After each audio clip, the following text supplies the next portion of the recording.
Here we go. Thursday already. Weird week.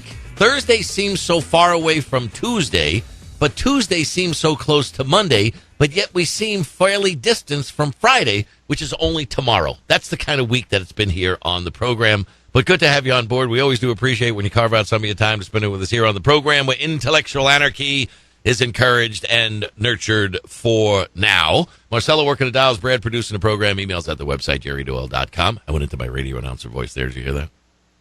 jerrydoyle.com. Poll question up there for you today at the website. What'd you give me that head turn look there for, Marcella? You sound exactly the same. Gosh, I went to my Barry White thing there. Here's the poll question today. Love to love you, baby. We had love. We made love.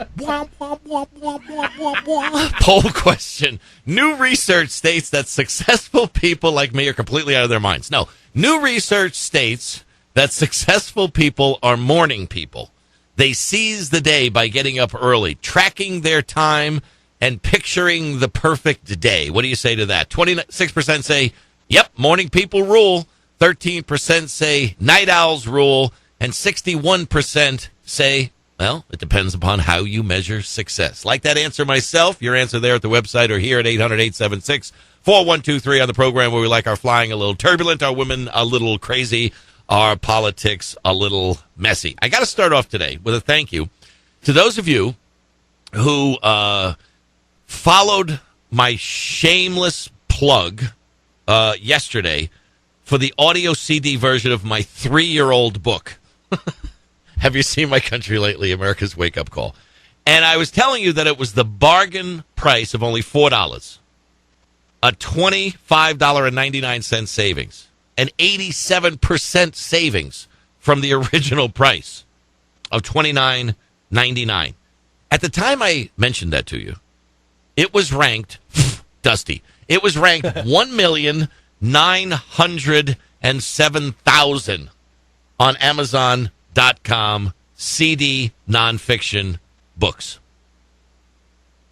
Apparently, a few people stepped up and bought it because it jumped to number 82 for all books on CD nonfiction, and it jumped the rank from 1,000,009 to 84,126. So you see, that's the free market at work there. Brad said I forgot to point out that I actually was the voice of my own book. And for those of you who bought it yesterday for $4, I say thank you and my apologies, because today it's $3.82. Sorry.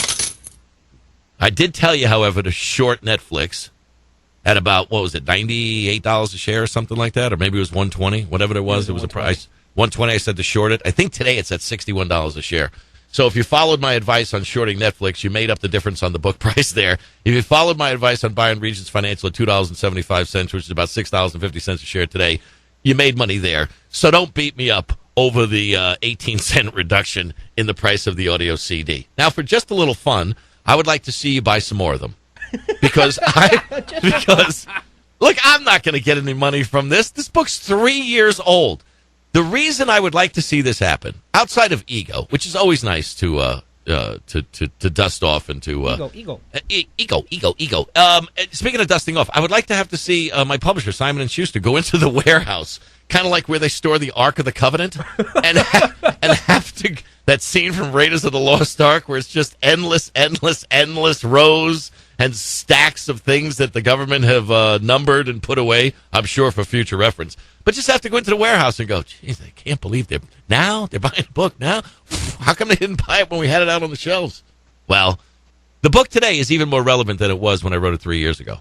There's all the stuff that I was talking in there about the pleasure police and creeping incrementalism and wanting to go after smoking, and you didn't do anything, and now they're going after popcorn and milk and sugary drinks and the size of your sodas and government motors and the whole creeping incrementalism of government and deficit spending and how they knew this debt bomb was going to blow up and how they knew that these derivatives were going to come home to roost at some point and everybody looked the other way. That's exactly what Obama was talking about and Romney was talking about today as they were both speechifying in Ohio. What I wrote about 3 years ago, what I saw having had happened, what I saw was happening, and not predicting, but basically how could you not come to the conclusion that we'd be where we are today 3 years ago based upon the stupidity and the redundancy of both the Republicans and the Democrats in how they're pointing their finger at each other. Now, today, Romney's given his speech, and he's saying they're the problem. And Obama's given his speech, and he's saying they're the problem. And therein lies the problem. It's always the other who's the problem, but they're never part of the problem themselves. They helping to create the problem, perpetuate the problem, grow the problem, then washing their hands of any relation to the problem, and then wanting to relate it to the other as being the problem. And if we can only eliminate that problem, then the solution is going to manifest itself in the very same people who helped to cause the problem in the first place. Left, right, Republican, Democrat, somewhere in between lies the truth. Because the Republicans are guilty of running up the debt and the deficits. The Democrats are supersizing the stupidity of the Republicans. They both look the other ways for different reasons with oversight and regulation. Whether it was regulations that were in place that the Republicans choose not to go forward with, capitalism, or it's the regulations that the Democrats want to put in place on top of the regulations that already were in place, socialism. And somewhere between those two is where reality lies. Now, I was watching Fox and CNN today, covering dueling speeches. These two major political parties can't even agree on a time when we would be able to listen to either of them in totality. There was an overlap between Mitt Romney and Barack Obama Nation. And they were scrambling as to what to do. So they decided 10 minutes for Mitt, 10 minutes for Barack. And if you want to hear the rest of what they have to say, you can go to CNN.com or you can go to FoxNews.com. But then they brought people on to talk about what it was that we hadn't yet heard them say. Why don't we just let them talk and let us decide for ourselves what it is they're saying, what it is they say they're going to do, and what it is they're going to do about getting it done, and then let us figure it out for ourselves. But in the efforts to be fair and balanced, they have to figure out a way to say, well, we gave him 10 minutes, and we gave him 10 minutes. You would think that the Romney campaign and the Obama peeps would get together and say, how long you plan on talking, Mitt? 30 minutes. How long do you plan on talking, Barack? 42 minutes. All right, how about this? Mitt, you're the challenger. Why don't you go at 10 o'clock Pacific Standard Time? And then we'll give a little buffer time there for us to punditry about what it is he just said, and we can let the other side then castigate what he said. And then we'll put the president up at 11 o'clock Pacific Standard Time, and we'll let him talk, and then we'll do just the reverse. We'll let the right castigate what they said on the left, and then let the left talk about what greatness they spoke about on the left.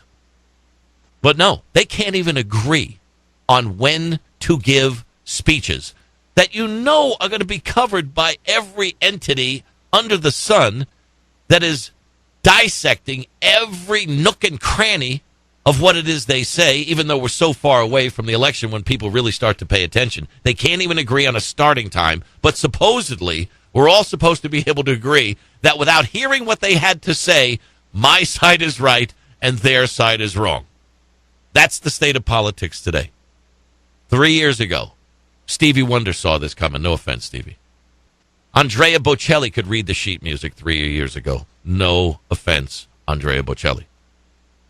You don't have to be a rocket scientist to figure this stuff out, folks.